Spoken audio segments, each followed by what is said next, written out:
Good morning, everyone, and thank you for signing in to see our webinar on how to attract and retain Gen Z and Millennials in your business in Oxfordshire.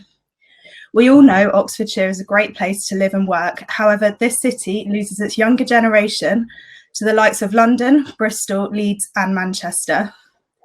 Before we embark on this talk, we would like to introduce ourselves. I am Ophelia. I am part of the business development team at Freeths Solicitors, and I have been in this job since I graduated from Oxford Brookes University in June last year. I fall under the Generation Z age category, as I was born after 1995. My decision to study in Oxford was settled when I first visited the city in December 2015. I'm a creative person and I love being in a city where innovation and creativity has been celebrated for generations. To me, the advantage of studying in Oxford was that the city, if you forgive the Goldilocks reference, wasn't too big and wasn't too small, it was just right. Even having lived in Oxford for nearly 4 years now, I am still discovering hidden treasures everywhere. This increases the charm and is a massive part in my decision to stay. Sian? Hi everyone, my name's Sian and I also work in the business development team at Freeths. So a little background on me. So I fall into the category of a millennial and I'm relatively new to the Oxfordshire area. I moved to Oxfordshire last year from Cheltenham. My partner got a job opportunity and we decided to move here. The day I moved was pretty much the first time I'd actually really stepped foot in Oxford. So I pretty much come into the area with a completely fresh pair of eyes. I then got the opportunity at Freeths and here we are. So millennials and Gen Z employees have a reputation for job hopping, which is not good for your business. In this talk, we will discuss the things which your business could be doing to attract and retain these generations, minimizing the recruitment costs for businesses, encouraging employer loyalty, and allowing you to harvest the talent that has been developed by the two world-leading universities that are based here in Oxford. So Ophelia is going to kick us off with her discussion on the mysterious Generation Z. So, as Sian previously mentioned, Oxford is the host to two of the top UK universities.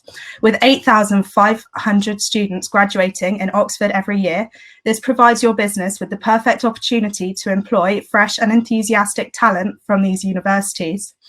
One advantage of hiring a graduate straight from university is that you have the opportunity to shape them into the type of employee who would fit into your corporation.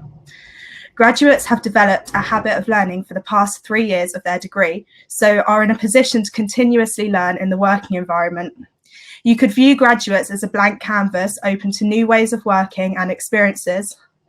With the right recruitment strategy, your business has the opportunity to employ graduates who are loyal to your business. Aside from the benefits of hiring graduates straight from university that I've just outlined, there are additional benefits of hiring a Gen Z individual. I'm the older range of this bracket. However, the majority of individuals who now graduate will be from this generation. We are often referred to as the internet generation. We have not known a pre-internet world. We do not shut off or disconnect from the world around us. We are used to switching between platforms and are natural information seekers. Have you ever asked a Generation Z friend or relative a question they don't know the answer to? Chances are they will have been straight onto the internet to find the answer. We're resourceful in this respect and we thrive in a fast-paced, challenging environment. Be prepared for your Generation Z employees to ask questions about why things are the way they are. One of the many things Freeths has done to support its employees has been the implementation of psychometric testing within teams to find out our personality profiles. We now understand how everyone in the team works and we can play to our strengths. Having this experience earlier on in my career has shaped me as an employee and has allowed me to see the similarities and differences between myself and my colleagues. We are all from different generations, and more importantly, we all have something unique to bring to the table. So what do we, Generation Z, want from you and your business?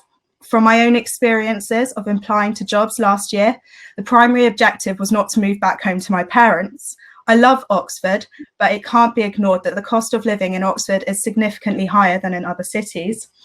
I am not here to bang the pay more, get more employee loyalty drum, because whilst a significant factor in the decision-making process, a study from PricewaterhouseCoopers suggests that only 50% of millennials evaluated a job based on salary and other financial incentives, with the other 50% looking for a comprehensive employee benefit package. While studies like this have not been conducted on Generation Z employees, from my own personal experiences from talking to my peers, I believe this to be the same for us. However, you and your businesses should view your entry-level employees as an investment for the future. If you are looking to recruit graduates, you should be mindful of the fact that a starting salary of £16,000 will not be an attractive proposition when many of them will have over £40,000 worth of debt. It would be beneficial for employers targeting graduates if organisations were more transparent on job listings rather than saying competitive salary. What is a competitive salary? Even if you just provide a range, speaking from the experience of myself and my peers, it is off-putting to see competitive salary on a job listing, and you may be missing out on your ideal candidate through doing this. One thing which also stood out to me whilst applying for jobs last year was the number of entry-level jobs within corporations that still had a requirement for a certain number of years' experience in the field. This is off-putting for graduates when applying to jobs, as the majority of graduates' experiences up until this point in their careers will have been educationally focused, with a large number of graduates having part-time jobs in the hospitality industry to support them through their degrees. In fact, Oxford University strongly advises against undergraduates relying on their income from employment for their studies. Whilst you may think it beneficial for your employees to have experience in your field, for entry-level jobs, I would recommend focusing on the skills you would like your employees to have, which can be backed up with experiences from their education as well as their previous employment. Arguably, the most important part of attracting and retaining Generation Z employees will be the opportunity for them to progress within your organisation. Earlier, I spoke about my generation being natural information seekers. This goes hand in hand with the level of ambition that we have for ourselves. You should have a clear career progression timeline from point of entry. If you want a Generation Z employee to stay at your company for a sustained period of time, for argument's sake, let's say 5 years, you need to show us where we will be in 5 years, year by year, create the vision and opportunities for us, and we will work hard to get there. If you do not do this, and make this career timeline accessible to your Generation Z employees, then you risk losing them, as they will feel that they have outgrown the job they are currently doing and look for opportunities elsewhere. The workforce is changing, with Millennials and Generation Z becoming more prominent throughout, and it is your responsibility to take your businesses into the future with empowered and ambitious members of staff. So Sian, would you like to talk about Millennials? Yeah, thanks, Ophelia. So whilst conducting for this talk, it was clear that Millennials got a lot of bad press.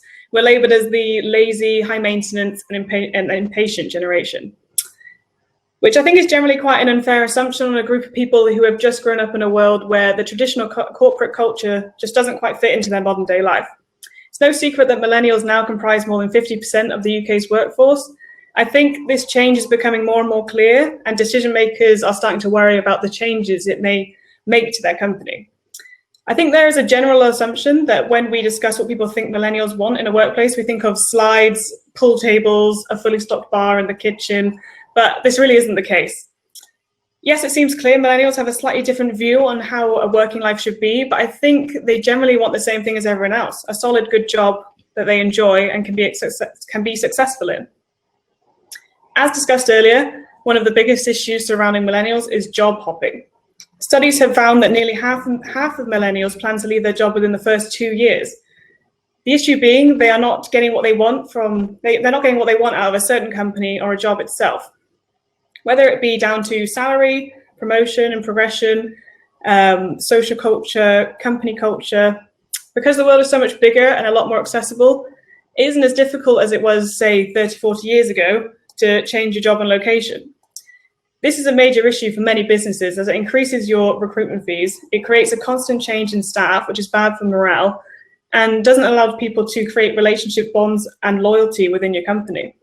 So I'm going to talk about 3 main points that I believe could help keep and retain talented Millennials in your company and in Oxfordshire. So the first one is flexibility. It's closed-minded to think that the general working life and structure hasn't changed over the years, and with a new generation who is pretty much the first to have access to advanced technology consistently throughout their lifetime, it was inevitable that we were going to see things slightly differently. Now, when I say flexible, this doesn't mean to allow your employees to come and go whenever they please, but because everything is so fast-paced now, it means people work longer hours in different locations, and sometimes work away from their families. So being able to create that work-life balance is a lot harder, and I don't think things can be as straightforward as strictly 9 to 5 anymore. So if this means putting procedures in place where colleagues can say, work from home twice a week, or have a choice of what time they start their day, 8 a.m., 9 a.m., 10 a.m., or make up time in their way that they choose. Given our current circumstance and how much COVID-19 has shaken the world, there are going to be so many circumstances where not everyone can work the traditional time of 9 to 5. And I believe this is a perfect time to get these types of procedures in place. You get what you put into your employees, and I believe people respect being trusted, and I think this is important to a millennial's working life. The next point is company and social culture. So culture is key when millennials are scanning the marketplace for a job to start their career. How a company portrays their overall experience of working for them is a key differentiator in deciding where they want to work and continue to work. This generation is unique in its social consciousness, and nowadays 63% of millennials expect their employers to contribute to a social cause. Millennials are extremely social and don't just want to come to work and leave. So I believe having social committees, groups of individuals that boost morale is a must in a modern day business.